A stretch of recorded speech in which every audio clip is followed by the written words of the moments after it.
And I have someone in my district right now whose court case, he served time in federal prison, and he was later released because his case was thrown out by the Ninth Circuit. There's no provision in this statute that would now allow him to run for sheriff in our county. So I think that's a fatal flaw.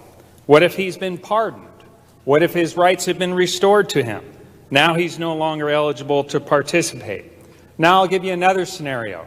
What about a state sovereignty issue? What if we, and we have done this in this legislature, pass a code where we don't want our sheriffs to intervene and help the federal government? What if the federal government prosecutes one of our sheriffs for that reason?